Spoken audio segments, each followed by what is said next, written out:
The topic of this video is consonant digraphs. A digraph is composed of two letters that represent a single sound.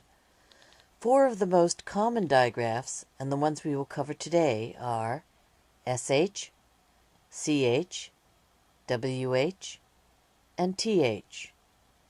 I'm going to tell you a silly story that will help you to remember the sound made by each of these digraphs. The name of the story is Mr. H and His Four Girlfriends. Once upon a time in Alphabet Land, there was a letter H who had four girlfriends. His first girlfriend was Miss S. Miss S liked to read, so whenever Mr. H went out with her, they went to the library. Now everyone knows you have to be quiet in a library, so whenever S and H get together, the only sound you will hear is shh. Listen for the sh sound at the beginning of these words. She, shop, and share. Now Mr. H's second girlfriend was Miss C. He only dated her on rainy days because she just loved to walk barefoot in the rain. The only trouble was they caught a cold every time they walked in the rain. So whenever they got together, all you could hear was the sound of them sneezing. Ch! Ch! Listen for the ch sound at the beginning of chain, cheese, and church. Mr. H also had a third girlfriend. Her name was Miss W, and boy, did she like to talk.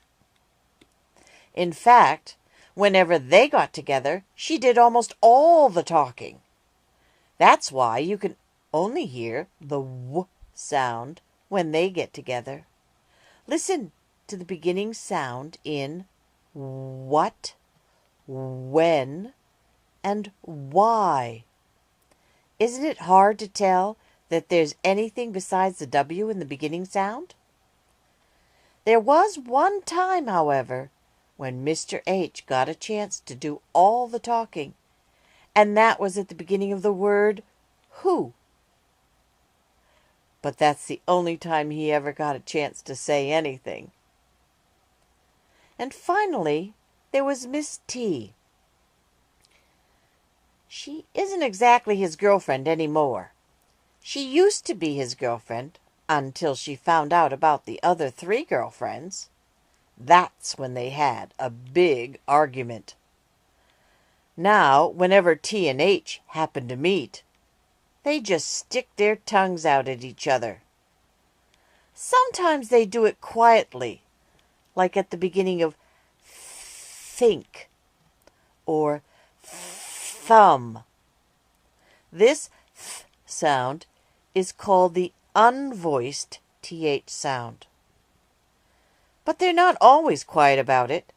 Sometimes they are very noisy when they stick out their tongues, as in the words this or that.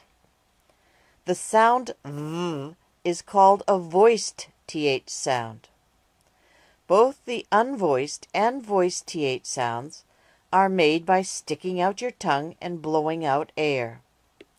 The only difference is whether or not you use your voice while you blow.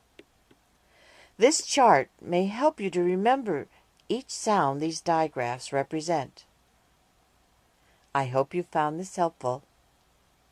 The end.